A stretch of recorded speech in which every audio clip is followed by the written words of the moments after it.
ಈಗ ನಾನು ಒಂದು 10 ದಿನದ ಹಿಂದೆ ಕೊಂಚರು ಗ್ರಾಮಕ್ಕೆ ಹೋಗಿದ್ದೆ. ಅಲ್ಲಿ ಅವ್ರಿಗೆ ಹೇಳ್ದಂಗೆ ಒಬ್ಬರು ಹುಡುಗಿ ತುಂಬ ಕಡೆಗೆ ಹೋಗಿ ಅರ್ಜಿಗಳು ಕೊಟ್ಟು DC ಮಿನಿಸ್ಟ್ರು ಅಂತ ಹೇಳ್ಬಿಟ್ಟು ಅರ್ಜಿಗಳು ಕೊಟ್ಕೊಂಡು ಆ ಲೈನಲ್ಲೇ ವಾಸ ಮಾಡ್ತಾ ಇದ್ದಾರೆ. ಅವ್ರಿಗೆ ಸುಮಾರು ಒಂದು 30 ಮನೆ ಇದೆ ಆ ಒಂದು ದಾರಿನಲ್ಲಿ. ನಾನು ಹೋಗಿ ಅಲ್ಲಿ ಕೇಳಿದೆ, ಇದನ್ನ ಚರಂಡಿ ಇದನ್ನ ಕ್ಲೋಸ್ ಮಾಡಿ ಸ್ಲ್ಯಾಬ್ಸ್ ಹಾಕಿ ಮಾಡಬೇಕು, ನಾವು ಅವಕಾಶ ಮಾಡಿಕೊಡ್ತೀವಿ ನರೇಗಾ ಕಾರ್ಯಕ್ರಮದಲ್ಲಿ. ಇದಕ್ಕೆ ಯಾರಾದರೂ ಮುಂದೆ ಬಂದು ನೀನೇ ಅಲ್ಲ ನಮ್ಮ ಮುಂದೆ ಎಲ್ಲಕ್ಕೂ ಹೋಗಿರೋದು, ನೀನೇ ಮಾಡೋದು, ನಿಮ್ಗೆ ಏನು ಸಹಕಾರ ಕೊಡ್ತೀವೋ ನಾವು ಮಾಡ್ತೀವಿ ಅಂತ ಹೇಳಿದ್ವಿ. ಅವ್ರಿಗೆ ಹಳ್ಳಿ ಎಜುಕೇಟೆಡ್ ಅವ್ರಿಗೆ. ಬಟ್ ಅವ್ರಿಗೆ ಏನು ಹೇಳ್ತಾರೆ ಅಂತಂದರೆ, ನಾನು ಮುಂದಕ್ಕೆ ಬರಲ್ಲ, ನಾನು ಬರಲ್ಲ ಮೇಡಮ್ ಅಂತ, ಇದಕ್ಕೆ ಮಾತ್ರ ಕೆಲಸ ಮಾಡೋದಕ್ಕೆ ಮಾತ್ರ ಬರೋದಿಲ್ಲ ಅಂತ. ಸರಿ ಅಂತ ಇಬ್ಬರು ಗ್ರಾಮ ಪಂಚಾಯತಿ ಸದಸ್ಯರಿದ್ರು, ಅವ್ರಿಗೂ ಒಪ್ಸಿದ್ವಿ ಕೊನೆಗೆ.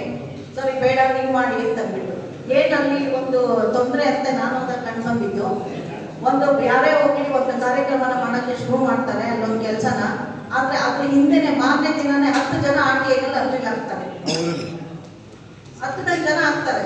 ಆ ಕೆಲಸಕ್ಕೋಸ್ಕರ ಅವ್ರೇನು ಹೇಳ್ತಾರೆ, ಇಲ್ಲ ಮೇಡಮ್ ಇಲ್ಲಿ ಮಾಡಿದ್ರೆ ಈ ಥರ ಪ್ರಾಬ್ಲಮ್ ಆಗುತ್ತೆ, ಮಾಡಕ್ಕೆ ರೆಡಿ ಇದ್ದಾರೆ. ಬಟ್ ಆದರೆ ಈ ಥರ ಕೊಡ್ಚರ್ನಲ್ಲಿ ಭಾಳ ಪ್ರಾಬ್ಲಮ್ಸ್ ಇದೆ. ಮಾರನೇ ದಿನ RTI ಅರ್ಜಿಗೆ ಬರ್ತಾರೆ, ಯಾರು ಬರ್ತಾ ಇಲ್ಲ ಮುಂದಕ್ಕೆ. ಕಡೆಗೆ ನಾನೇನು ಮಾಡ್ತಾ ಇದ್ದೆ, ಸರಿ ನೀವೆಲ್ಲರೂ ಒಂದು ಈ ಲೈನಲ್ಲಿರೋದು 30 ಮನೆಗಳನ್ನು ಸೈ ಮಾಡಿಕೊಡಿ, ಕೆಲಸ ಕರೆಕ್ಟಾಗಿ ನೀವು ಮಾಡಿಸ್ಕೊಳ್ಳಿ ನಿಂತ್ಕೊಂಡು, ಆದರೆ ಯಾವುದೇ ರೀತಿಯಲ್ಲಿ ಮಾಡೋ ಅಂಥವ್ರಿಗೆ ತೊಂದರೆ ಕೊಡಬಾರ್ದು ಅಂತ ಹೇಳ್ಬಿಟ್ಟು. ಸೊ ಅದು ಅರ್ಜಿನಲ್ಲಿ ಎಲ್ಲರೂ ಸಹಿ ಮಾಡಿನೂ ಕೊಟ್ಟಿದ್ದಾರೆ.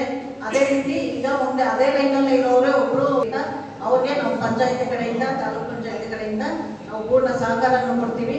ಆ ಕೆಲಸ ಅವ್ರು ಬೇಗ ನಿರ್ವಹಣೆ ಮಾಡೋದ್ರಲ್ಲಿ ನಾವು ಕ್ರಮ ತಗೊಂಡಿದ್ದೀವಿ.